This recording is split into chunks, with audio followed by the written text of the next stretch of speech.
Thank you for listening to High Green, the official podcast of the Boston and Maine Railroad Historical Society, where we delve into the history, memories, and legacy of the route of the Minuteman. High Green is funded by your membership in the Boston and Maine Railroad Historical Society, and any views expressed on the show are solely those of the owner. If you'd like to learn more about what we do in the Society or join us, you can head right on over to our website, www.B&MRRHS.org.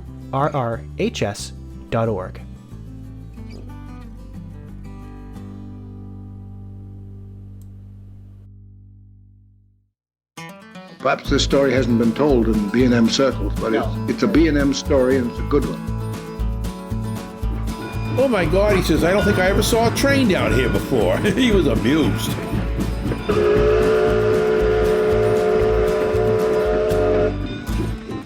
I still have that wanderlust. I still want to go back railroading.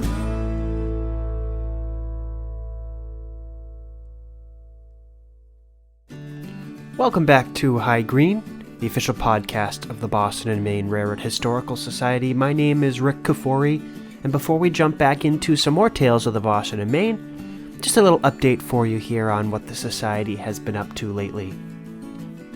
We've recently completed the update of our website, and our new online archives has just gone live. It's hosted through a program called Omeka, which allows for us to have a more professional-looking online archives, which is searchable. You can search for keywords. For example, I just typed in Portsmouth, and every document that we have available relating to the Portsmouth branch or Portsmouth, New Hampshire, all of that came right up. So it's super efficient.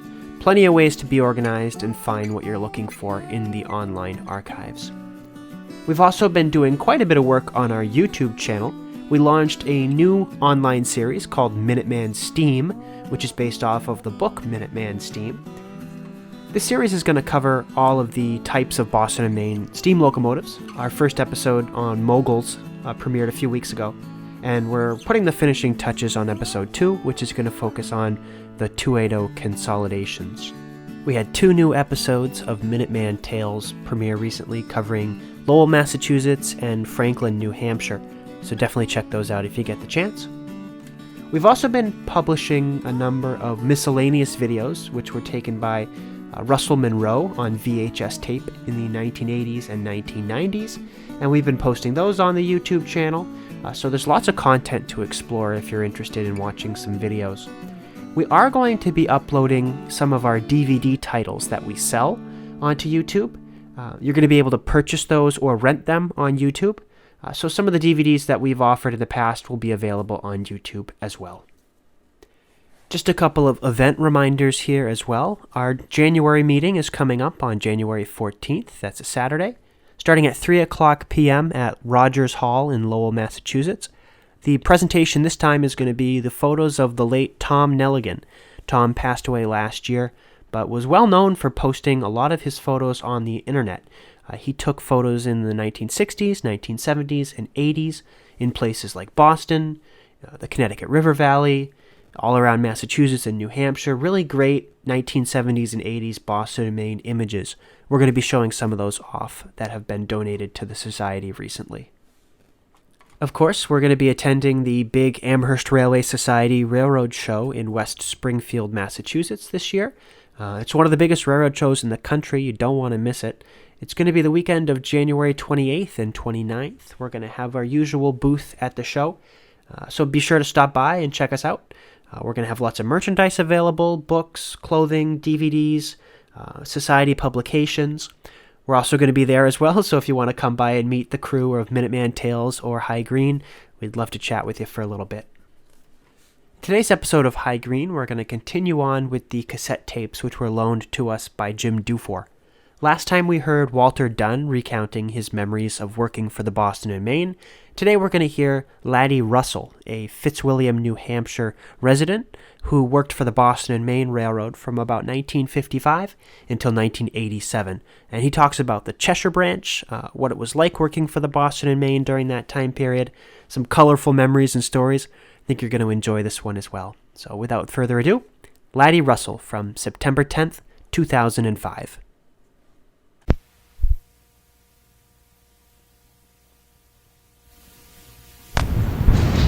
Hi, Laddy. This is Laddy Russell. Nice to meet you. It's a pleasure. How are you? Good. Jim has researched the Cheshire, and he can take a look at some of this. Just go in. This is his dad's picture. Yeah. Yeah. Yeah, that's Chet Silva, Uh-huh. my father. Wait, you got it. There's Roberts, Landis, Eddie Bushway, Landis. Now, when did your dad go to work for the B&M, or for the railroad, I I should think say? it was 1913, I think. 1913. He's retired. I'm retired at You're retired. When did you go to work? 55. 55. I retired in 87. 87. I retired at 62. I'm 80 now. Yeah, we were trying to relate you to Cy and Ruth. We knew you're just a little bit younger. Right, a little older than I am, yeah. Yeah, I remember that day that picture was taken. Oh, damn. Most of these, all of these I had anyway. This would have been one of your first, or one of your Yeah. last, One of my first timetables. first timetables. Yeah. 1956. Yeah. That was within a year or two when they took all the passenger That trains. passenger the last trains time. off, yeah. Yeah. Yeah, the while I had the, I forget the name of the train, we used to come out of Boston, change through to Pittsburgh, go to White River, stay over and come back the next day. I was on that job for about a month and a half. I didn't have seniority enough to hold it for a while. Was it the butt cars at that Butt cars, day? Yeah. Yeah. 2 butt cars. Yeah. 2 butts. Used to go through here, 70 miles an hour. do you call the Cheshire? Huh? No, the Cheshire is the streamliner. That was the Silver Slipper. I had some pictures of that. Did I give you some new pictures of that? Yeah, I thought so. Yeah. I've got copies In in. fact, there was an article in the Sentinel there not too long ago about it. Yeah, it's up in Moved it to Lincoln. Lincoln. Yeah. Yeah, that was, I'm trying to find that for a while. That was a, kind of a strange rig. You used to have to crawl in on your hands and knees to get in there. You were the engine. The prime mover was right in the. Yeah, that's right. Yeah. Set low on the tracks, go, hold the iron good. But, Yeah. Yeah. Now, when that plowed into the freight house up in Walpole one time, didn't it? Did you know anybody that was? I don't know anybody Rode that one out? involved in that, but I've seen pictures of it. It was all sideways and right through the side of the freight house. yeah, I can remember when I came back from overseas, 45, I didn't let anybody know. Well, I think I wrote 5 letters all the time I was in the military, and if it wasn't for the chaplain, I would have wrote those. But anyway, Shamed you into it, huh? Come across the country and into South Station and into North Station. It was around 4 o'clock in the afternoon. I forget what month it was. I wasn't dressed for it. But anyway, I come into North Station and I went to the dispatcher and I said, looking for a train west on, Fitzwilliam Branch. And I wanted Fitzwilliam. Told him who I was, and I said my father was, I knew he was working, but I didn't know where he was. And I said, T.J. Russell, he said, yeah, he's on the milk train, right out there on track 2. He said, they're getting ready to leave in about 20 minutes. Perfect. So I went out there, and he was with the engine, it was steam locomotive, 3700. Yeah. And they gave us a Billy Pond or something like that, one of those red stripes on it. Yeah. The engineer was old man Rockman from Deerfield. He was about 85. That was before they had the mandatory Yes. retirement. His hair was white as snow. It was my tiny guy. Never said a word. But I went out there and I come up behind my father and I put my hand on his shoulder and I thought he was going to have the big one. But anyway, it's kind of emotional anyway, because the snow was blowing out, freezing to death. So I told him, I said, I'm going to go home in the train. He said, why don't you, I'll talk to John Watson, the engineer. He was God in those days. The engineer was God. And he asked if he could write, because if no schedule stopped, the milk train didn't stop here at Fitzwilliam. So he said, take a ride out. He said, if he could get off, when it's moving, we get on. So we took off, I got up there, and I sat behind him on the seat. The curtains were closed. Oh, geez. Yeah, it was a stoker, and Yeah. It was cold. In front of you was, you could melt lead in the back of you, you know. Yeah. You couldn't, you're freezing with that. And I was sitting behind him on the fireman's side. We come, it was just hanging on. It was just hanging on, rolling all these like 65 mile an hour curve.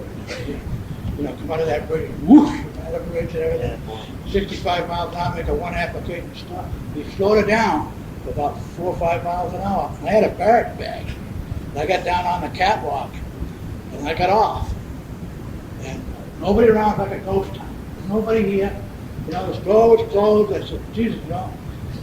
I was emotional, but I was all by myself. You know, I was freezing to death, had low shoes on and everything. Then I went home, nobody home. Couldn't get in the house, doors locked, had to pry a window open to crawl to get in the house. And I'm sitting in the house, and about 2 hours later, my sister showed up with my mother. And they come in the house, and they almost had the big one. And my mother was so mad, but because it scared the death out of me, you know. I said, what a grief, you know. What year I was can that, remember that. Laddie? What year was that? 1945. Yeah. But, oh yeah, this was quite a town. I can remember Yeah. trains. Yeah, I remember the cop pulling hobos off from under the cars and everything. You know. Sure. Oh yeah. Yeah. I run the last snowplow to the branch here. What year was 71. that? 71. Night for New Yeah. Year's. Yeah. Night for New Year's. We had a train for I think it's Holbrook and Keene grocery. Had 5 cars after a big snowstorm. Mhm. We had a snowplow. Had a snowplow ahead of the local. We had a 1577, I think, GP7. Mhm. And the snow was deep, trees down, ice and everything. Going up through here with that was a V plow, single track plow. Yeah. And we had a bunch of section. It was just like going out through a field. It was just no tracks, no nothing, just going, Yeah. the trees were flaking off on the side. Went through Westmoreland, the yard, and all you could see was the top of the high switches, the snow, you know, like going across Laurel Lake, you know. Went off once down at Zip Pond, second crossing. Didn't know he went off, but we went off because of the ice. But plowing off, right off, and the guys in the plow didn't even know it, because you go around the corners like this, you know. And we were, so this don't look quite right, we're pretty close to the ledge. But we're going 70 miles an hour because of the conditions. But we get out, it was cold enough, so, and I'd run a little bit of air to keep the wheels clean, so the flanges and everything were all nice and warm, and it backed it right back in, followed the snow right back on the track again. Nobody, put no blocking or nothing. We was a good engine like off the track, you know. But other than that, no problem. All the way to Bellas Falls, and stopped in. Oh no, we went to Keene. They put us up at the Ramada Inn, and the next morning it was 18 below zero, and we didn't have much. We didn't have a hell of a lot of fuel, so I didn't know how long it was going to be gone. So we called Keene Oil. Keene Oil. Cheshire Oil, I think, yeah. So I got an okay from Bill Rickett to fuel the engine, and they put about, I don't know, 1,400 gallons in the tank. But then the guy gave me green stamp for it, you know. Oh my God! Well, we went all the way to Bellas Falls, turned around up on the Con River Y in Quebec, and stopped a while at the steam town up there. Yeah. Came back. We just made it back to Fitchburg before we ran out of time, because we was coming down to Wachusett in the West Fitchburg, and had about 12 minutes to make the Fitchburg yard. We just made it, you know, time. Before you died on the We hours. would have died on the hours. Yeah. Yeah. Oh yeah, that was, and I had the broken window on the left side, the tree snapped off and broke the window on the fireman's side, and the guy was slouched down in the seat with a piece of white maple about this big, that went out on the plow, like a bow, Yeah. and it snapped off. When it come back, took metal and all, you know. Jesus. And we was in the cut up in Westmoreland, you know, Yeah. up on the summit, just out of the summit when Yeah. it hit us, you know. It was in the summit. We had to back up 4 or 5 times because of the ledges and the plow. You can only compact it so much. There's no place to go. Yeah, no place for the snow. Ram it. I guess some of the time we weren't even on the rail, but we were lucky, you know. That must have been just about the end of it. Yeah. 71. I mean, Yeah, they put us up in the Ramada Inn, and there was a bunch of young kids up there having a New Year's party. I think I was there. And some of the guys on the crew got in on it, and had to really look for them the next morning. Train master come up there, was going to fire the whole bunch, but he couldn't get anybody to replace them, But, oh yeah, those were the days. 76.27 miles in between. Yep. I didn't realize the crossing held, the siding held that many cars. Yeah, the 77 mile post just up there on the corner. It used to be right across from the wall lip, Yeah. right over the bank, right there. And there was a 54 car mile up marker there too. The 54 cars that cleared the west end of the siding up there back of meetings. There's 64 here. Yeah, It well, was. it's 54 on the marker. I'm trying to think 64 cars on the siding down here. Well, it depends on Stretching the, it out pretty well. yeah, but the cars are a lot smaller than they are now. You It take kept getting longer box and car longer. and stuff too. Well, I have to like this down here. It says the 5501 has superior to 5504. If they meet the state line, 50 will pull over and let the other one go by. Exactly. Exactly. And that's why your railroad watches were so, had to be right up to snuff. Very because strict. Yeah. You didn't go by minutes, you went by seconds. That's right. You wanted to be in the clear. And they meant in the clear, Yep.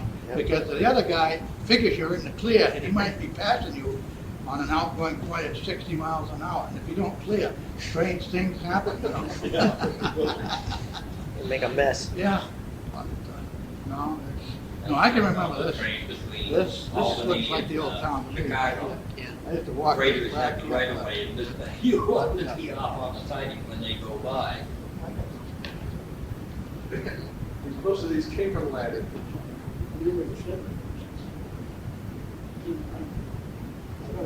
His operates down You there. remember that shit? Yeah, well, those old, Speak about it. monthly magazines.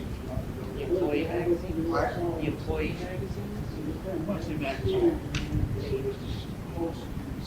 The on the railroad or Railroad, the the employee magazine? employee magazine, going back to 1930s. I have a huge collection. I didn't bring them with me, but I have saved. I've Xeroxed some of the. They used to have a section in the back where they would report on what happened on the railroad, who got married, who died, and so That's the forth. one. I have started to photocopy some of those. Just the portion that talks about the Cheshire Yeah. and the Pittsburgh division. And in fact, I think we saw your father's name on in one of these. Oh, yeah, body serve everybody. Yeah. I wish I had brought them now. I didn't know what to bring and what not to bring and whether there'd be any interest. I have pretty much a complete collection of them that was given to me by, he was an engineer on the Portland division named Eddie Moquin. When he died, his widow gave them to me. Eddie Moquin. Moki, they called him. Yeah, he lived across the street from me in Nashua. And he's the reason I'm into trains, I think. Oh, yeah? Yeah. Very nice guy, sweet Yeah. guy. Oh, yeah, quiet guy. I rode with him once up out of Lawrence on the Haverhill Switcher. Yeah. Now, right over here, Laddie, what I did, Mark, complete, is I started a list of, I culled the names out of the magazine, and then I sorted by town. So if they talk about somebody that lived in Fitzwilliam, I added to this list. And that's why your name was familiar to me, because I had read about Treffel Russell, and the son of Robert Russell, who went home on furlough in May of '47. Robert Russell, Robert Russell's father. Oh, okay. I'm sorry. Yeah. Yeah, that could be Robert Russell. Yeah. Yeah, son. Son Robert Yeah, on oh, yeah. furlough. Yeah, oh, yeah. So who is Robert Russell? My younger brother. Your younger brother. Yeah. Yeah. Spoke fire. He wasn't a fireman. He was in the Navy. In fact, he was in submarines. He got hurt. The ship had lucky to be alive. But no, this happened off of San Diego, Yeah, no, he didn't. So he never worked for the railroad? No. Yeah, So Would your father have been a fireman? Yeah, yeah. Right across from storage sheds. Rice, the agent. Derby. Yeah, Henry Stanker and George Spicer trained me. Sam Williams. I remember Sam Williams in the station over there. Really? With the speed key, boy. A speed key? International What's the speed? key. Oh, What do you have, a bug? Yeah, He's a bug? he could really go on, you know. Yeah, yeah. Very strict. Wouldn't let you in the back. No. And you could hear, you could still hear him. I was just in there looking at the levers on the autoboard there, because you could hear them clinkety-clacking when I pull on them autoboard, you know. Yeah. Yeah. Yeah, I took a picture of the handles there Yeah. just this afternoon. Now, did you know Walter Dunn? Yes. Big Walter Dunn. Yeah. Big guy. Yeah. Big guy. I think Yeah, he was in the Merchant Marine during World War II. Yeah. He was a friend of mine. Yeah. And in He was a nice fact, guy. he had a position with the union, didn't he? Yeah. Yeah. He was. Steward or whatever. He was right up in there. Family Road Yeah. Wall. This in is the a- fireman's It's organization. an aerial He view. was in the fireman's organization. Oh, really? Yeah. 32, There was a lot of bickering But between the Seymour engineers kept and in the the firemen. key. Really? Oh, an awful lot.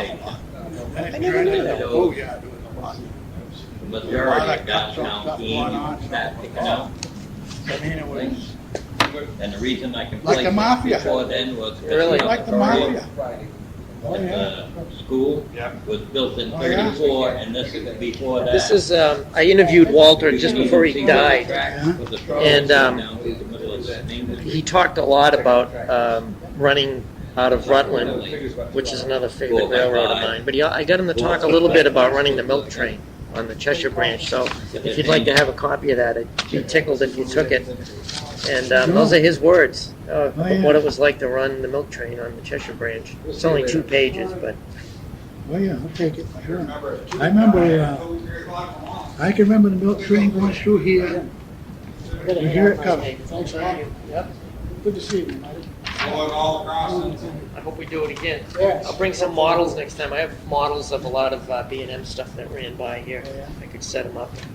Yeah, great, great. Anyway, I want to hear what you were going to say about the milk train. Milk train, it was, you'd hear the whistle, you'd hear the whistle at Stone's Crossing. And if you were in the cut anywhere, like Bull Run or down here in the bridge area towards Greer's here, you wanted to make tracks and get out there because it wasn't long before they were there. Yeah. The headlight, you saw the headlight get off the track. Yeah. I remember being fishing down there at Collins Pond, sitting right beside the track. And sometimes you're only fishing, you're only that fast to clear one of the train because of the pond. And you'd almost go out in the water, stand in a pool of water because they go by the, they didn't stop here. And they're 65 miles an hour on that curve. And once you get around the curve, they picked it up a notch. And they went right straight up to, they were wheeling. I'm telling you, it was swish, you know. Yeah. And of course, the toilets are all open on them old cars in them days. And if you happen to be close to the track, you know, you put your windshield wipers on. But, Hey, Laddy, did Dick work on the railroad? Look at my uncle. who? Dick Whitcomb. Yeah, he worked for Cooper on the track. Right, so he is right here. I couldn't, but it was Priscilla Landry, okay. Oh, yeah, Dick Whitcomb, Mont, they all did. Yeah. Weiner worked on the track. Bill Cooper was the track, he was in I the, remember my father saying in his younger day he worked on the tracks. He said the tracks got so hot one day down here in Collins Park corner. So it came right up like that, went right back down. not so They much couldn't as, go oh through yeah, it. Buckle, the track, yeah. But they, Dick and all them guys, they worked the main line with Cooper. They were in the cars, you know. They used to go. It's old man Cooper lived up here. Bill Cooper, Yep, yeah, okay. he was in the British Army, World War II. I think he was in a railroad battalion. Yeah. And he came here and married this woman, and he was track supervisor on the Pittsburgh division for years out of Greenfield. And he drank with all these guys, so he hired them all. He had them all working for him. He had weekends, they'd all get off, tumble off, fall off on the trains here, you know. There was about 15 or 20 of them that worked on the track with him, you know. And they worked out of Greenfield, out of Mechanicville, whatever, you know. Yeah. They lived in the cars, you know. Yeah, My the- father was the laid off outfits. as a fireman, and he worked as a flagman because he was the only guy qualified to flag, you know. But, you know, fireman engineer, you have to be a qualified flagman, you know? In those days, you had to know what you're doing because you're working single track. Yep. You got to be able to communicate because, you know, you can't make no boo-boos, you know? Yeah. But, Dire consequences. yeah, it was Dick, Michelson's, Mont. Now, Mont was a foreman down That- here. Didn't he get run into by a putt, he had a putt car? No, that was Gallagher years ago. They got hit, they had to jump. Just the other side of Collins, I think. Was it on this part of it? No, on the main line. Oh, okay. And That's then what I thought. when he got to the point where he was getting ready to retire and he had seniority, he was able to come up here and take this job as a foreman. What was his name, Laddie? Osmo Matson. Matson. Osmo. Yeah, and Your uncle? yeah, his uncle. Yeah, his father. I've got a bunch of But his his old father's stuff. brother's brother. I got some of his stuff. In fact, I got a picture somewhere of a snowplow Yeah? back of the old grain elevator days. Yeah. I think my sister took it years ago, and it's got a 1500. It's got an Alco plow in it, I think. Yeah. And it happens. I think there's a picture of him in it. I think I'll have to dig it out. Just thought of it now, but no. Cooper came up here. Cooper ended up as track before his retirement. Of course, like with everybody in management, you get to the point where you're going to retire and you're going to be hauling down the big dough. They want to dump you. Yes. You got to watch your signals pretty close the last 5 or 6 years. I'll tell you, because I know I've been there. You know, oh, I didn't know that. There's something wrong with that signal. You know, but this side is mine and that side is theirs, and you don't want to go over that line. You know. But anyway, Cooper was foreman here for years. They had him out here, he was track supervisor, and they had him out here changing ties in the wintertime. So what he did, he gave everybody everything that was on the railroad over there. He wanted ties, bikes, hammers, snow plows, to go right over there and load right up. He gave everything away. We can say that I want to now. think the last train that went through here was a circus train, am I right? I don't know if it's the last train with a circus train, but The batch for the Budweiser Brewery went through here, because they had They couldn't go there through was the trains tunnel. after that. They came. Yeah, but there was a circus train, and there was a train with some army cars on them. They couldn't go through the ledges they had to go one at a time from Troy because they were sinking in the mud too fast. That's right. But that's a special train. That's a special train. And I don't think anything after that, was it? Oh yeah, we ran trains from here in the '60s, late '60s. Yeah. We used to go to Bellows Falls on the weekend, local Saturday, go up there, hook up with the Con River, and we was always, I can still remember, it was 15, 20 miles an hour through here, and it was 45 miles up over the summit out of Keene. The track was great, out of Keene, till you get into the cut there at Westmoreland, and then there was so much water in the cut, and they hadn't done nothing to it. The track was like spaghetti in there, you could slow right down to 5 miles an hour, Yeah, oh yeah, pretty mushy. Yeah. No gauge, no spikes, no nothing. But Well, Steamtown ran up there, didn't they, for What? a year or so? Steamtown, when they were running out of Keene and the... they ran out of Keene, but they didn't come down here. No, but they went up over Summit. Oh, yeah. didn't they? Yeah. Oh yeah, 1970s. yeah. See, I was dispatching. In fact, they had two or three of the old engine house foremen that worked for Steamtown, retired from the B&M and working up there for Oh, yeah. Steamtown. 'Cause that's when I'd go up there and I'd go up there and see him and talk with him, I knew him from down out of Fitchburg or out of East Deerfield or out of Boston, But, Actually, I think they were based in Keene in the in fact, 60s. had a wreck on the main line at Baldenville in 59 or 60, I forget what it was. And they couldn't, right on the diamond at Baldenville. And had to run the Portland jobs up over here. They ran two. I piloted one, Engineer Chase out of Fitchburg, 127 cars Through here? up here, 10 miles an hour. No kidding. And it was tough. So many curves with so much elevation and stuff. You couldn't back. No, you had to keep going because there was no way you could back up, because you can't back up when you got, you know, it's pretty complicated. But with the track the way it was. But you got about 15 crossings blocked, you know, you got almost 2 miles of cars, you know. 10 miles an hour. Yeah, 10 miles an hour, some places less, it's full sand and you can't slip. It's a 100-pound rail, 110-pound rail, but still, it's a small rail compared to the big stuff on the main line. Yeah. And This is all Krupp rail, this is all good Krupp rail. It's all Really? good stuff.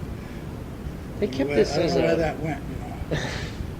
Somebody made some money on that, I'll tell you. Yeah. Oh yeah, I can remember walking the track here with a kid, barefooted. John Isaacson was the section foreman. Stopped the motor car. Hey, come over here. Come here, I want to see you. Come over there. Go over here. Turn around. Give you a swoosh shot in the ass. But next time I catch you up here, I'll really give it to you, you know. Tell your father. I think he kicked my ass all day, but don't tell my father, you know. Ernest Meddy. He went down through here, right?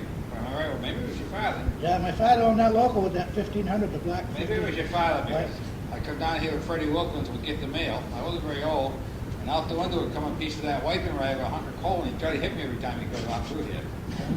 Yeah, we always put pennies on the rail out here, and flat the hell on them. I don't know about that, but he fired the local here with Roberts out of Worcester, the Worcester job from Worcester to Bells Falls. XW... WX. WX and The XW, XW, right? yeah. Yeah. And that was the 1500. I'm building a model That's of the the same. 1500 Well, right now. that's the same job right there with that 2711 there. Is it? Yeah. Yeah, that's the XW. Same job, you know. And in fact, Roberts was still the engineer on it when they had the 1500. And as he gained seniority, my father owned it. Had a young fireman by the name of Kaminsky out of Bellows Falls. And it was the only black Elko they had. It was a 1500, Yes, the first that's right. one they had. Yeah.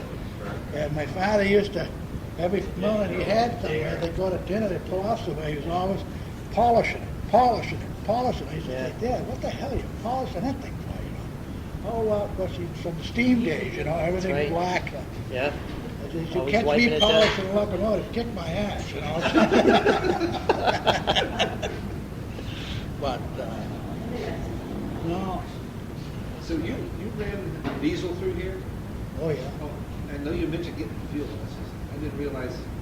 Yeah, we ran out. Where was the breaking point between the steam and the? No.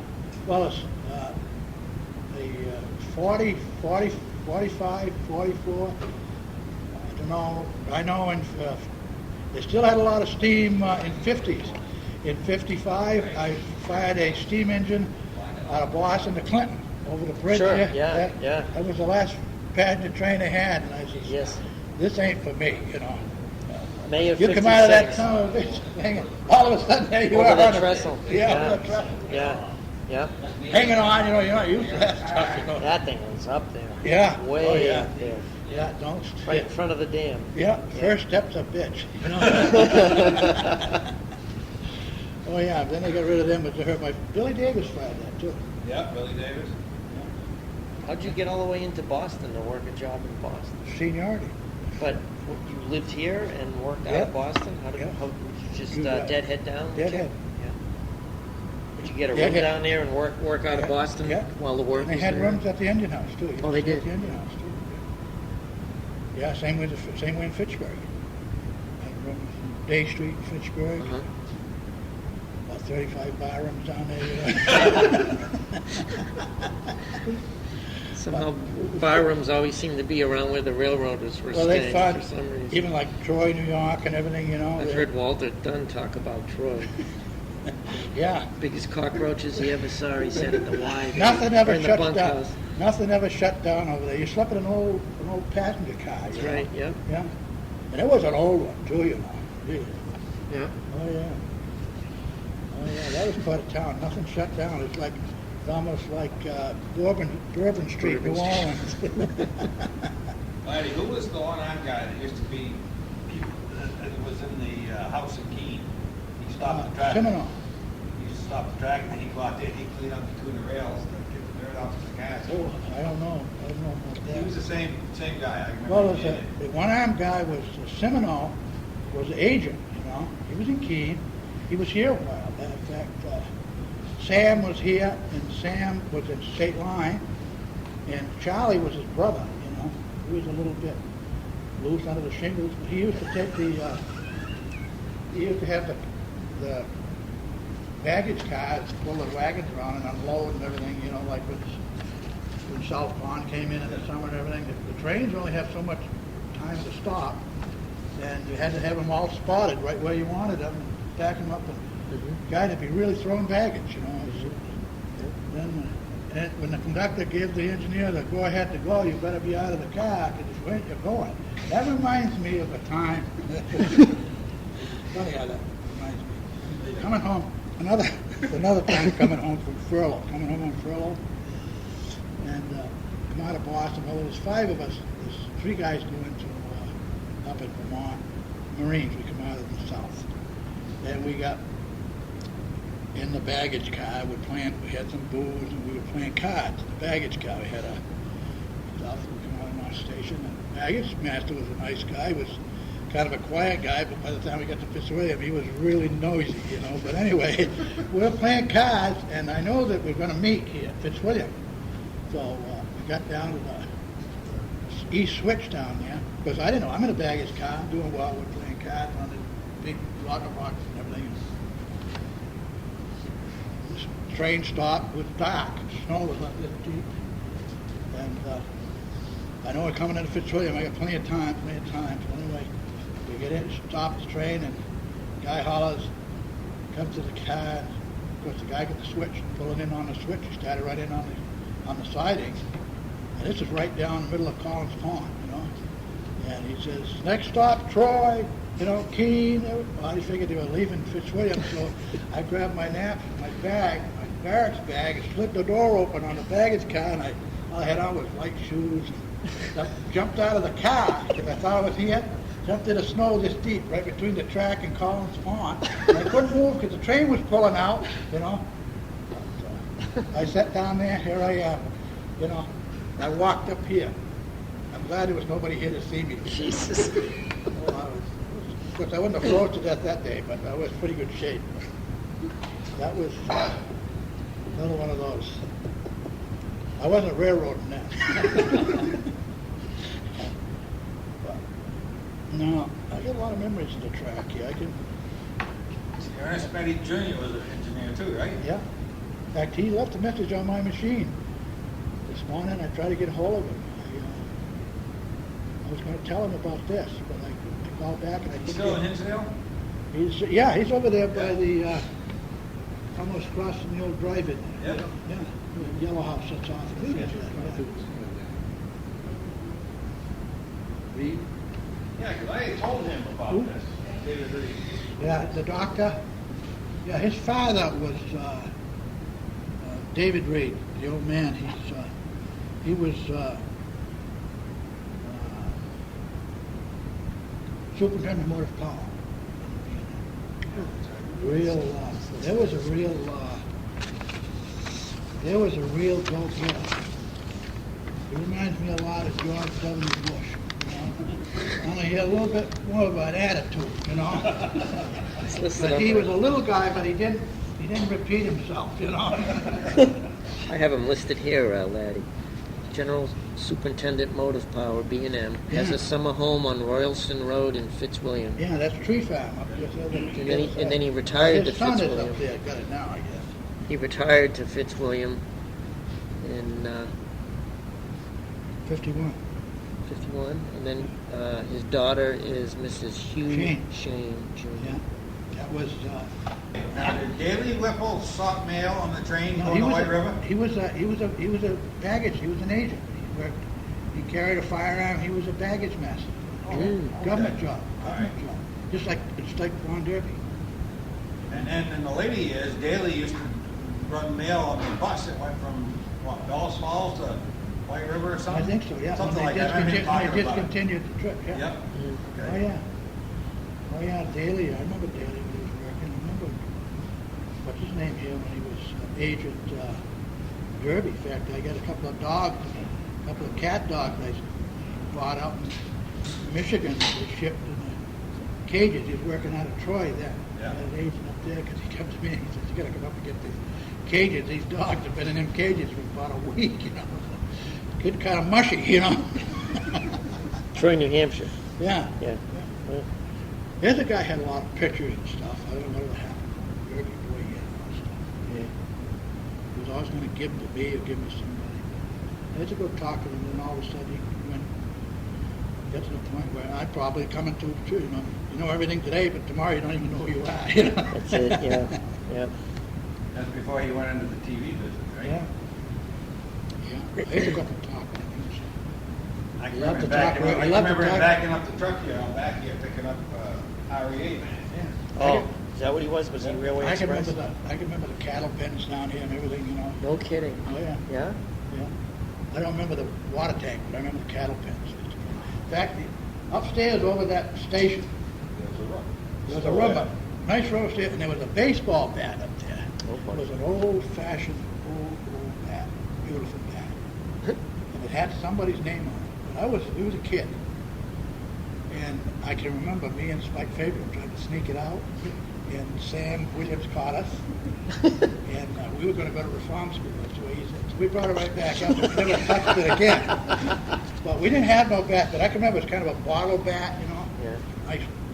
But it was real old-fashioned. And somebody must have scoffed it, you know, because... Sure, it's not Oh, there yeah. now. I don't know who was the station agent when I was a kid, he let me go to the telegraph. Well, it wasn't Sam Williams, I'll tell you that. This guy, this was back in Freddie Wilkins' day. Oh, yeah, well, that's Freddie Wilkins used to come here when Sam was here. Oh, yeah. Wilkins, I can remember Wilkins way back, you know. Freddie Wilkins. Oh, yeah, and the post office over there. They saw the paper train to come. The paper train didn't even stop. They threw the papers off. Right on. They bounced from here to the road, you know, all wrapped up. And at 5 o'clock in the morning, you had your papers. Yeah. You could send, well, the trains were running. You get a Sears Roebuck catalog. You make out a Sears Roebuck, an order to Sears Roebuck. Yeah. Send it down this morning. Say this morning. Tomorrow afternoon, you got your order back when the train coming in. That's Now why it you takes mail a a week. letter, you mail a letter in Keene in the morning, you can have it here in the afternoon. It's not like 3 days now. That's right. That's right. Yeah, and everybody knew each other, you know. But, yeah, and I used to deadhead a lot on the trains. And old Bonehead Berry was the conductor on the last butt car they had. He was. They call him Bonehead Berry. He was a bonehead too, but he was a nice guy, you know. He had eggs on his tie. He was about 6 months old, you know. But anyway, I'd say to There's a Bonehead, visual. I says, wake me up in Fitzwilliam. I get on Pittsburgh, you know. Okay, I'll wake you up in Fitzwilliam. Hey, wait, I got somebody's waking me up. I'm in Walpole. I said, what the hell am I doing in Walpole? Then I got to hire somebody that's giving me a ride back home. Because I got to be back at Pittsburgh at 11 o'clock at night, you know. Don't even get a chance to just wave when I go by. And there's only about 5 people on the train, you know. How the hell can you forget, you know?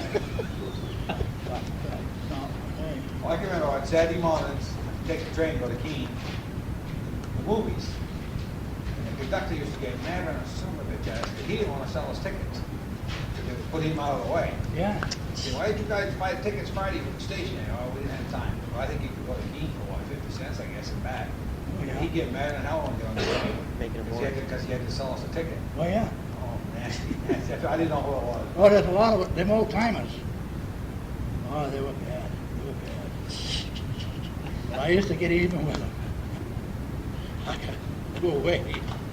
But some of them old timers, if they didn't have the retirement age, some of them old conductors and stuff, they'd work 110 if they let them. And they got more miserable every day. Every day. There was this one guy. His name's Nash. This is before I went on the railroad. I was down in Winchester. He used to go down come home on Frollo one time, and the section guys, Bill Winters and those guys, I hung around with Bill Winters when I was a kid, Lamo Michelson and those guys, they were trappers. And I used to follow them around. My father hated trappers. Couldn't talk trapping in my house. They were hound men. They chased hounds and everything, so everything had to be on a slide, you know. So I'd go with them guys, I'd skip school, I'd take a gun with me, and I'd go hunting all day, and I'd have to hide it. over to Jill Bill's camp and then come home and lie like hell about where I'd been, because I had good marks. I never took a book home in my life. Till I found a Playboy once at school. But but anyway, went down to Barney Ryan was a section foreman. He was a huge guy. He was a big mountain of a man. And no matter what he said, right or wrong, he was right, you know. He had a whole bunch of guys that were, he never did much except stand out there and do this all day. But anyway, I come home on furlough and the guys, well, come on, laddie, you got to go down to Winston. You can go down on the 3 o'clock train. We'll go back on the 5 o'clock train. We'll go down to Winston and have a few beers down at Edson's. That's way before the Hidden Palace and all that stuff. But anyway, we went down and get in there, and Barney orders about 15 tap beers and sets them right up on the bar for himself, and he orders 10 for everybody else. The first 6 or 7 turned to steam, you know, in the hot days. The guy had a tank, you know, it was unbelievable. So I'm a big tough Marine, I'm gonna show him I can do it too, you know. But I didn't have the tank, you know, no hollow leg or nothing. But anyway, we get to drinking and it comes time to come home on the 5 o'clock train. We missed the 5 o'clock train. And then, of course, the milk train come.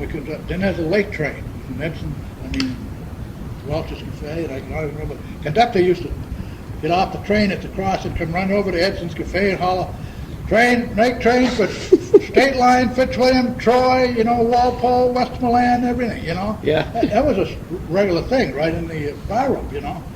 And everybody bail on and everything, and guys with suit coats, quarts of beer, because you couldn't buy beer around here. They'd buy, from Pete the Greek down here, you'd buy a quart of beer or something, have it in your pocket, you know. Yeah.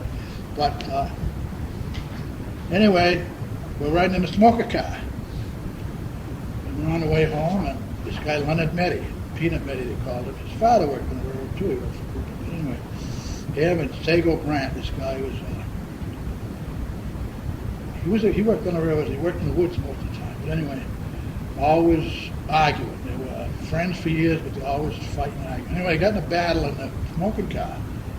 And I'm okay, but I'm going to break it up. You know, so I got in there, broke it up. I was yelling at him and trying to set him down, and the conductor, Nash, comes in there. He's a big, tall, string beater guy. Told me, any more out of you, he says, and going off the train. I ain't doing nothing. Yeah, he's talking to me. I ain't doing nothing. Trying to break it up. Straighten these guys out. So we're going along, and things are going good. He comes, and I'm still talking to one guy, Brad, had a little trouble with him, you know.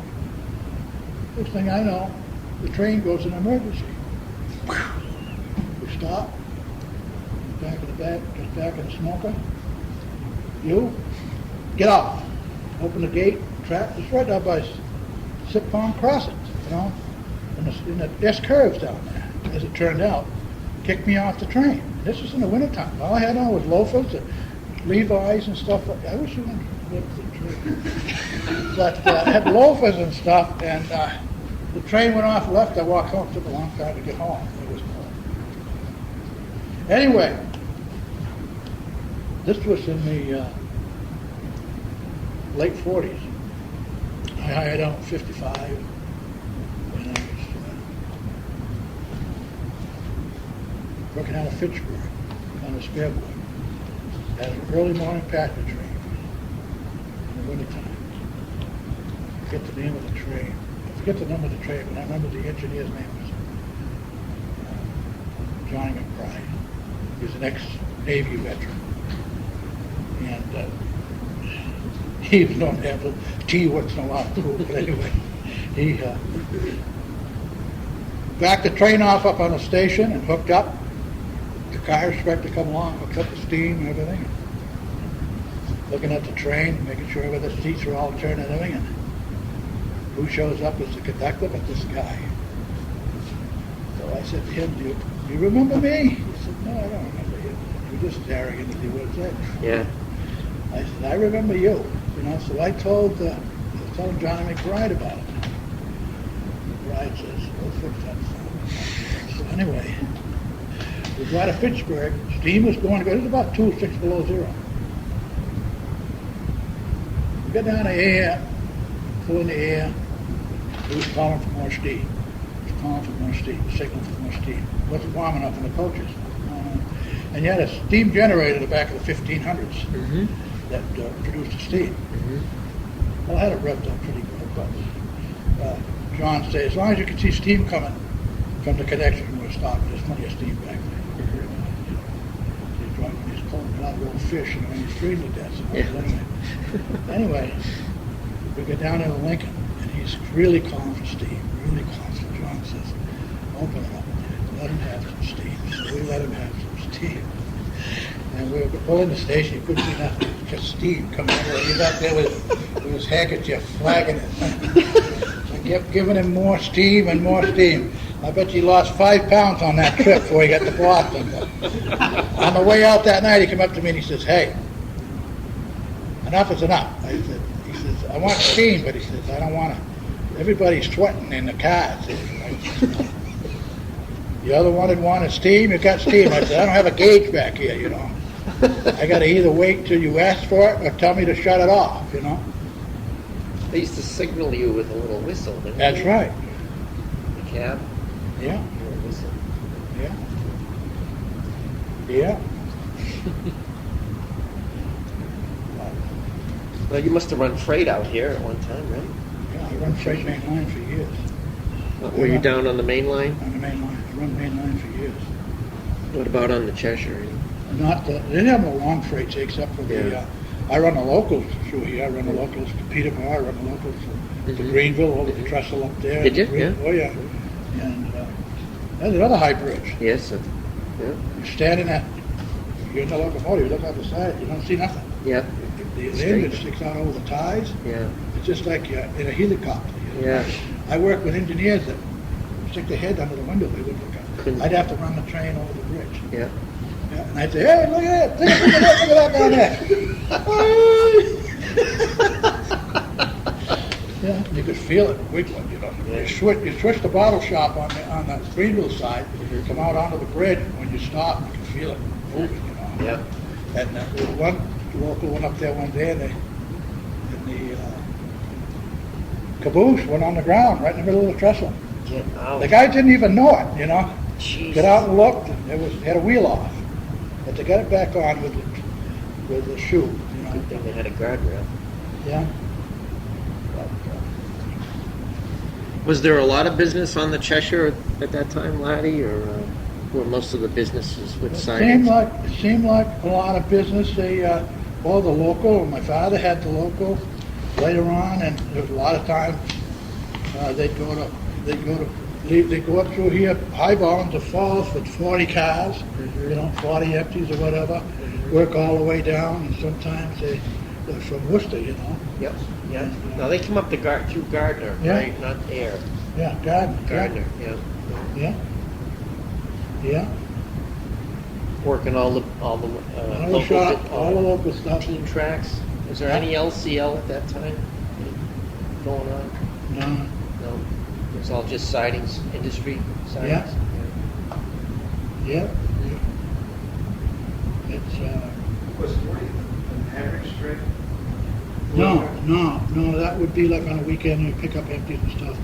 The local would be, 15, 18, 20 cars, sometimes only a dozen. But Keene, used to switch a lot, Keene, going to Keene, up on the Summit. They had a switcher in Keene. Sure. He ended up, my father, I think that's the last job he owned, was a switcher in Keene. That was a tip job on the railroad there. He stayed with my sister. He never drove. In fact, nobody in my family ever drove a car to my sister. Everything was all Shakes Mail when I was a kid. Walk, you know. Huh.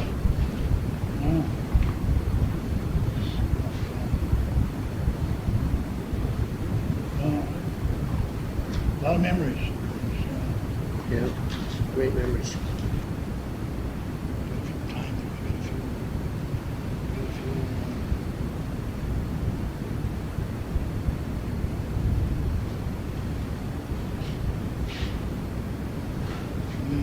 Time cards. We got a few time cards, I think.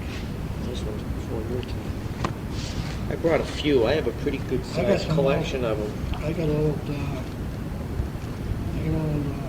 rosters and stuff. Oh, do you? Those are always Goes back to the 1800s and stuff. I got a lot of manuals and stuff that had brake manuals and things Yeah, like that. different locomotives. Different locomotives, Yeah, yeah. stuff like that. Yeah. I don't know what I'm gonna do with it. Nobody's interested in that anymore, Be surprised. Huh? You'd be surprised. Yeah, This is a public timetable, 1948. yeah. I got a few of those around.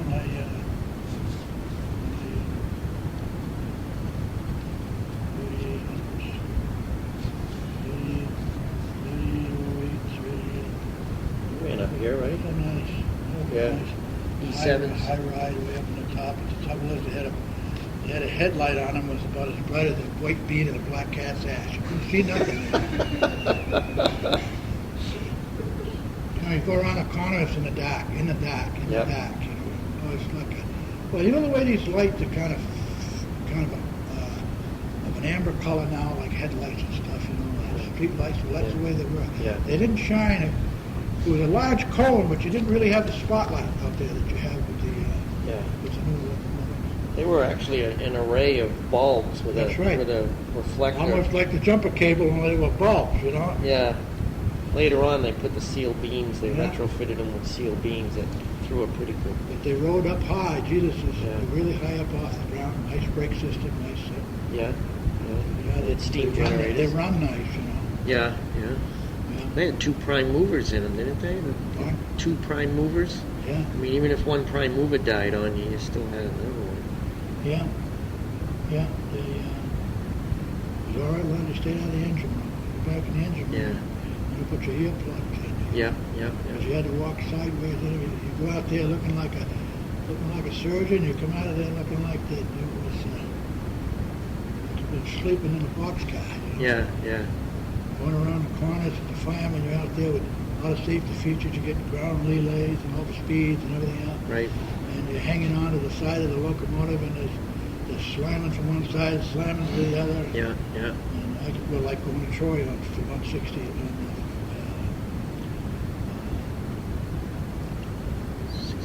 53 and 54, you know. And a little more Clark, the engineer. Keep getting them. I'm being recorded. I wouldn't worry about it at this stage. No, I got a lot of memories. Who's Troy here? 50 what, Larry? 54. 54 was, Thanks a lot, Al. was east. Okay. Nice seeing you. Same here. Be good. Yeah. My name's Randy. Randy. Hey. Keep up the stories there. 50. I like how you define things. 57 and 54. That's 57. That's going west. Yep. 54 is coming east. Very informative. Have those markers. Where's the even numbers? 50. Is there another sheet?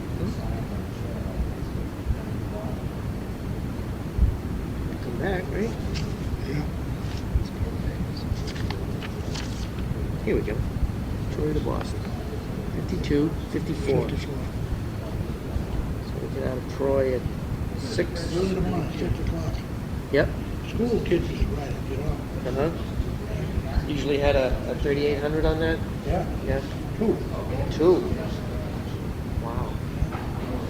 2,800. Was it all Some express baggage. and baggage and Usually about express? 12 cars. Uh-huh. Wow. Yeah, it was a kind of a premier. Omar Clark was one of the best. He owned it for years. And he was a little bit of a speedster, but he got the job done. Get him over the road, yeah. Got him over the road. Turned in by many times by track foremen and everything else. Oh, jeez. Like he said, if you get your track up, there's enough. What the hell you worry about? Yeah. Used to stop in Greenfield. The firemen had to take water right at the old office. They used to call it Marble Hall. Like marble and everything. Yeah. Any problems, the road foreman would be right there. But that's where their office Yeah, is, yeah, right there. yeah. They come down there and interview you one way or the other. Oh, yeah. Yeah. Yeah. New man like myself, they follow you around like a crow, you know. On the Yeah, road oh, trip, yeah, you yeah, know?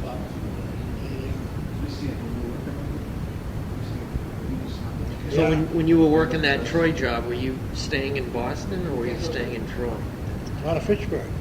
Was that oh, that's where they changed crews at Fitchburg? Changed crew to Fitchburg, and from Fitchburg to Troy, then Troy back to Fitchburg. So you, Had a crew, what the hell was it, out of Boston, I remember this fellow named Frankie McMahon. He'd come in and 54 in the morning, 54 around noon. And leave, I think it was around noontime, we left. 11 at noontime, I think it was, leave Fitchburg, 54. yeah, 11:38. Yeah? Yeah.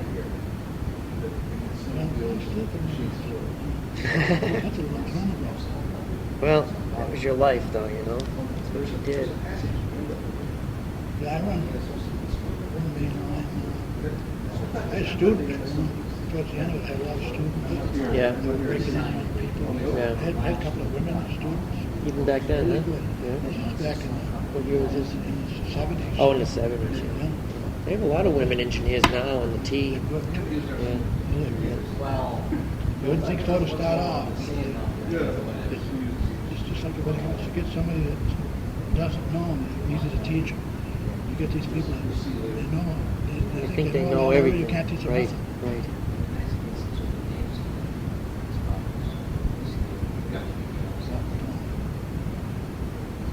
See you, Randy.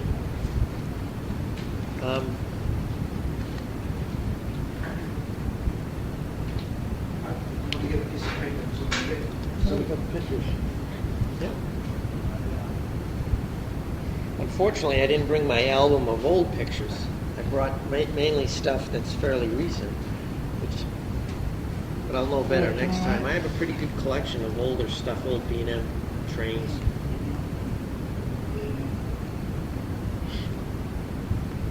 That's Walpole, isn't it? Yes, North Walpole. North Walpole? Yes, sir. On the table. Not too long ago, actually. This is an old Whiting's Creamery in North Walpole. It was off the mountain track, up behind the engine house. That's the only reason I took pictures of that. Things you start thinking about it. I start thinking about things that happened. And then I start remembering other things. You know, one thing goes to another. Yeah, it triggers another Not memory. in sequence, but doesn't- I'm just thinking about the hood plant out there, the Eagle Bridge, you know. Yeah, that was the And, last of them. Yeah. In fact, you can look in some of these later timetables, and they still talk about it into the 1960s, 65, 66.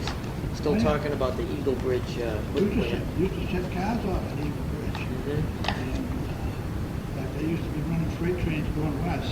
Middle of the night, you know, Bobby Bedford, Mike's brother, Bobby, Yeah. he was driving a truck. And he had a truck that he used to, out back, he was driving the hood plant. And I used to see the truck, he used to sleep in the truck. I used to see the truck. Probably wired for Crocker Transportation at the time. Yeah, he had the trailer truck out there. I know it was his truck, so I'd lay on the whistle when I went by. Wake him I up. bought Eagle Bridge one time. Yeah. Back at Eagle Bridge, the old station, they had, they couldn't tear it down. What a beautiful station it was. Well, They had the eave trough all the way around. They had these handmade points that they drive in. They moved wooden eave troughs and all the way in. I got up, had this big tall guy get up there and pull them all out. I got them all somewhere. But I got a pail full of tie markers I took off the branches back from 1926 up. oh, the date nails, little date nails that used to pound them into the ties. Don't throw them away, especially if they're from the Cheshire Branch. Right, no, Save those. Something you might want them for your. We could put those. Put them in on display in the museum. That'd be nice. You could put them on a piece of wood and order date. I was just thinking of all Just that knowing they're stereo from the Cheshire because Branch. We will deal with the pocket yeah. watches, Get remember? those. I don't know how many, I think I still got 1 or 2 watches left. I had Two what? I had a couple of watches. Oh, watches. Hamilton, Balls. Yeah, I think I got railroad an watch. Illinois 19 too. Yeah. I had a couple, I had a Hamilton 23, I think a Ball thing 21. I had 2 Cleveland 21s. Yeah. Stayed in my case. Did you collect them, or you just had them because you used I them? had them when I was, no, I had them back up, some of my father's and stuff like that. and I had it down. Beautiful. Nothing like a railroad watch. No, The best. they're sensitive. And you had to bring them in every so often to get Oh, yeah, checked yeah. by the Oh, yeah, you had to be certified watch. You had a card, you had to carry a card. Right. And if you had that card, if the watch wasn't up to scratch up, you put it right out of service. Yep. Because Yep. the watch is added for it. Yep. And you could ask anybody for his card. Anybody on the railroad ask anybody else for his card. Yep. It better be up to date. Yep. And they only had certified jewelers. That's right. Yep. They had to be cleaned every once in a while, and the jewelers had to finish the inside of the watch. Oh yeah, there's a lot more to it than just root to whistle.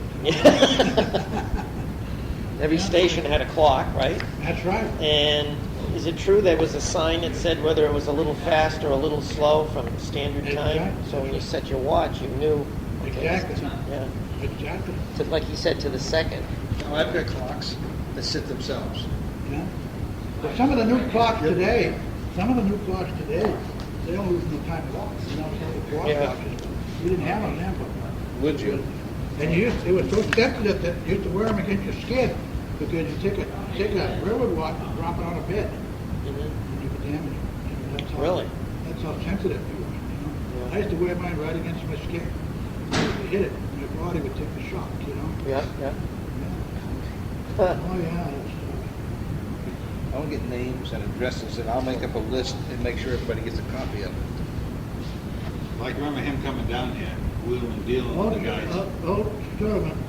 Charlie Weaver, that's what he looked like. But Did he ever do any, what was his livelihood? he run his store over at Parker Store, it's Reno. Huh? Yeah, he used to swap watches, and he used to sell guns and stuff. In fact, the first rifle I ever had was a 45-70 single shot Springfield. I bought it for $6. And I had a double barrel 20 gauge NR Davis I bought for $9. Took me 2 years to pay for it. I used to work for him over there, sewing up grain bags, rats in them grain bags. He had a big needle and stuff. This was when I was just a kid. You know, one of my biggest regrets is I interviewed him. I think I filled up 4 or 5 of these. Plus another one he did with the Boston and Maine Railroad Historical Society. They brought him down one night, set him up, and he just spoke. He just went. And that's how I knew about the cockroaches in Troy. That's where I heard that story. Not only cockroaches, but bed bugs. Ugh. But he said to me, Jim, go home, listen to that. He said, if you want to do this again, be sure to give me a call.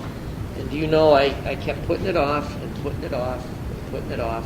And a couple of years later, he was dead. I never got back to see him again, and I learned my lesson that time. He was a great unionist. Well, we had a lot of them. Of course, it was in those days, that was part of the job. Sure. The union got along. Mm-hmm. That's what he said. It kind of police. It was an understanding. Exactly. It was very, very good. A lot better than they have today. Yeah. We had a lot better railroad. We got it done. People. Yep. They had a rule book, but you were confident enough in the people that you were working for. If you had to break a rule, Yep. you were smart enough. Usually, it's up to you anyway. You got to make decisions. That's one thing you learn about as an engineer or something. But you're out there by yourself. You got to make decisions. You got 2 miles of boxcars hanging on some town somewhere. You got to get them out of there. Think on your feet. There ain't nobody that leads you by the hand. You got to do it. This is one of the things I think that made railroading so unique. Was most people go to a job and the boss is in the next room or upstairs or whatever. When you go railroading, you're just out there on your own. You're the captain. And you got to think on your feet. You got to think on your feet. You call on the radio and the guy says, say to me, Ray, where the hell you been? He says, I haven't seen you on the light, like over at bus current. I said, I don't know what you did. He says, about that. Nice guy. Dispatcher or? Dispatcher, yeah. He was, and he says, I said, well, they got about 12,000 ton here. I got a conventional train. And I said, I'm in a 5 mile an hour speed zone. It was about 30 of them, then 5 mile, 10 mile, they give you a book of orders on mechanic. Yeah. You wonder why you weren't making it. And I said, it's one of the hardest pulls, the bus cars. Yeah. That's west of Eagle Bridge. And he says, it's all small, it's all smooth on my board here, he says. It's all what on my board? It's all smooth on my board. Yeah. How you doing, you know? Yeah. He said, how's the engines going? How's the engines going? They went around, they want to know if you have to push out of the airfield. You got way over tonnage. You got your tonnage. Up the guards, Sometimes right? You get a pusher out of Rotterdam or out of Mechanicsville to get you by via river down there at the bottom of the hill, at the bottom of Shelburne. Yep. Get you in the Deerfield, but then out of Deerfield, they find out if you're running okay, they'll say, well, they push it a little bit more. Well, we'll give them another 30, 40 cars and hook him up with a pusher as long as you're going. Yeah. They went on a Royalston right as tight as they could go around King Street crossing there, Royalston. Full sand going about 6 miles an hour. You could get off the lead and then take a shit, get on the third and you wouldn't have to hurry, you know. But you're still going, you know. That's good, you're going. That's a fact. There's a visual for you, huh? Yeah. But as long as they don't slip, the minute they slip, things happen. Yeah, yeah. It's all run on the edge of the sword. Everything breaking, yeah. Your tonnage, your active effort and everything is right on the edge of the sword. You push it right to the limit. And all the engines aren't the same. Yep. You know, it's like a horse. You can give me the X7, tell me how much tonnage I got. These engines, you can't lie to these freaking engines. Yeah. They'll tell you. You got the brand new 200s, 300s. Yeah. They're not going to pull the whole railroad. You can't do that, you know. Some of the 300s are really geared up high. You get them going okay, but at low speed, it can pull nothing. Stall on hills, you know. Yeah. Then you got to back up and break the train. A lot of guys did. I didn't have any trouble with that. Yeah. Oh, yeah. Come up, break the train, bring it up to Irvine, go to Baltimore, go to Garden, and go back, get the other part of the train, run around and put it together. It's a pain in the ass. Yes, sir. So you find ways to get it done, you know. Sometimes it isn't in the book, but it works, you know. You have road foremen ride with you, they want to know how you do it, and somebody else isn't doing it. So they ride with me, and they see I'm breaking the rules, but I'm getting it done. I ain't hurting the equipment, but you find a way, you know. Yeah. Most people, I don't think, appreciate the abilities of a good engineer. They turn around, and everybody, there's times like I tell a lot of guys today, you still taking me. I can shut it off. I can tell you this. I've never said this to anybody. But, the crews I worked with some great guys like Johnson brothers out of Deerfield. All great guys. And they could have rid of me. And they were there for you. They did their job well enough so they give you confidence. They give you confidence. Yeah. Some people, you don't have any confidence. This is it. When you got to lead somebody around with a nose, it's not, it doesn't make for a good day, you know. But I can think of many times where we was in the ship, that young woman, you know, nobody else in the crew knew it. If they'd known how close we were to fucking it, they would have been nervous, you know. But everything worked out all right. You're a hell of a guy. You're lucky you did it, get it done. But, Yeah. luck, experience. Yeah. Experimentation, you got to take it. When you got to do it, you got to take a chance. Sometimes that's how you learn. Yeah. That's how I learned because when I first started running, all the old timers, some guys wouldn't even talk to you. Yep. They knew you. This is the guy I wanted for my job. Yeah. Yeah. And a lot of them tried to make it sound like it was a lot more difficult than it was. Oh, yeah. And then I find out this guy was really a rubber boot, you know. A rubber boot? That was a saying for a guy that was, used to call some of these guys, used to tell them, you know, they used to carry put an empty hopper car behind a locomotive so they could put the drawbars in it, you know. Knuckles and drawbars. Knuckles and drawbars. But, oh yeah, but I mean that was common knowledge. Guys, some guys they didn't want to work with this guy, they didn't want to work with that guy. Yeah. But that with every job, I was lucky. Well, luck is only But the part thing of it the is, it's equation. everything else. You do a job, you do it right. You learn to do it right because you have to guide it. If you're up in, like I said before, if you had half a dozen people to discuss it with before you applied it, it would be a different story. But You don't have that opportunity. Every train breaks different. Every train pulls different. Yeah. Every break is different. They put those trains together, they can put all the loads in the front end, all the loads at the back end, they can spread them out.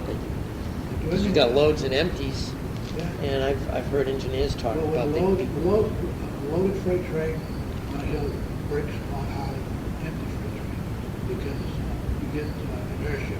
Yep. It takes that much more retardation to slow it down. Sure. The shorter the train that's loaded, the harder it is to break. You take a 60, 70 car train, Yeah. and you get it going up to speed, and you come into a hill, you really got to hit them hard to break it down, especially in this wintertime. You don't prepare to get the brakes a little bit warmed up. You gotta warm. Yep. Yep. Before you know it, you hit it too hard. You might work good with this train, a week later you got the same amount of cars. You feel this asshole moving, you know, speedometer, lubrication on the wheels. All of a sudden your brakes are only about 20% what they were about 10 seconds ago. Wow. You know? So you got to either, if you get time, you wait a little bit, see if it's going to happen. If not, then you kind of pinch them a little bit, and sometimes it works, sometimes it don't. You know, that's why you get them going too fast. Like some of the coal trains, you got to stop. And you're lucky if you got air enough to stop them. Sometimes it takes urge to stop them. Then you get them stopped on a train, on a hill. You got to, in order to get them started again, you got to kick them off. You got to release the brake. Sure. When you release the brake, and you're on a grade, you got to have some way of holding that train where it is because then you got to recharge it. Yep. You got to recharge it, so you got to have the brake in the back, wind up hand brakes on the head end and everything. Then you charge the train up, get it up to where you want it, and then you get up there and do whatever you have to do, whatever the train happens to be in, and they knock off the brakes. And there's a lot of teamwork. A lot of teamwork. Yeah. Sometimes it works beautiful. Sometimes it's like a piece of shit. You don't know what it is. No matter what you do, it don't work Cycle. out. But you have to do it. Gotta get over And the if you road. got a signal down there that's red, you don't go by it. You don't go by it. 'Cause there might be another train sitting right there on the other end of it, you know. Yeah. You come into an interlocket or something, they say 10 miles an hour, 5 miles an hour. The red signal, you're going to stop here. Prepare to stop. You got to prepare. That's why you got to know where you are. You know the physical characteristics of the road, where all the basis switches are, all the trailing switches, all the derails, and all this stuff are. Yep. The grade signals and everything, so that you know what. Some of the crossovers are sharp, the 20 mile an hour crossovers, some are 30, some you go through 40, no big deal, you know. Yep. Some of them are real tight, you really got to get it down there. Yep. And the whole train. Yep. It ain't just the locomotive. Like I had a fireman, a young fireman went to west out in North Adams, to come out of the tunnel. And it was 10 miles an hour in the tunnel. Exact tunnel? The Hoosier tunnel. Yeah. Right there. Yep. East Yep. Quarter. Yep. West Quarter, coming in West North Quarter, Adams. going out, going And, west. of course, you go up the hill, center shaft, and you start down and start picking up. And you pick them up, you don't let them get over 7 or 8 miles an hour. You keep them down there. You're not letting them get up to 20 and try to break them down. But then if you do, get too much air on to get them down, you can't pull them at 7 or 8 miles an hour. And anyway, we come through the tunnel and get them down nice, come out of the tunnel about from here to the store. He picks them right up. We're going, where you going? 10 miles an hour in the tunnel. I said, yeah, but the rest of the fucking train is going to come through. The rest of the train's got to come through too. Yeah. Yeah. Now you you're- got a 5 mile an hour speed limit, a 10 mile an hour speed limit, mile to a 65 or something like that, 0.6 or 0.9, you got to know where that is. And it might have a jack under a piece of track there with a broken rail, and you want everybody to go over at 5 miles an hour. They mean 5 miles an hour, not 12 or 15, you know, because they can't handle it, you know. Yeah, yeah. And that means the whole train. Well, I work with some nice people. I had some nice guys. I don't miss the railroad, but I miss working with a lot of guys. I get along with everybody. I can see why. Good guy. Let it all hang out. And they used to call me Aunt Martha sometimes. This these young guys, you know, Yeah. they're gonna sprout out, you know. Yeah. I had to keep them in tow, you know. Now, you said you you retired in 87. 87, so you were around for Guilford then. Yeah, oh, yeah. I was around for, yeah. I got out that's right. I was Yeah. around for Yeah. the other guy. McGinnis. Yeah, you His went. wife did, painted the bluebird. That's right. Yeah. Yeah, right. Well, yeah. I gotta go, guys, Okay, Cal. and we're gonna get back together. Let me know. And we're gonna send out special invitations to get people, you know, Joe Tardif, Dan Bemis, and this guy that Ann was talking to, you know, there's several other people Yeah. we want to get exposed to this. Good. Hopefully Bill can make it. I was going to come with my good friend. He runs trains down on the old Boston and Albany line, CSX now, and we set this up for a Saturday because that's his normal rest day. And they called him last night. Somebody marked off, and he had to take a train out to Selkirk. And his wife called me about 6 o'clock last night and said he was Selkirk, bullshit. yeah. He was bullshit because he wanted to come in the worst way. So hopefully next time. He'd love to talk to you about running locomotives and running trains because that's what he does. Although I think he's a conductor right now. He's waiting to get set up. Yeah. Yeah. Real nice guy. A lot of guys in my head, a lot of fellows I had as trainmen and conductors, you know, to the school and transferred over and became engineers. And I worked with these conductors and brakemen. Usually had it brakemen.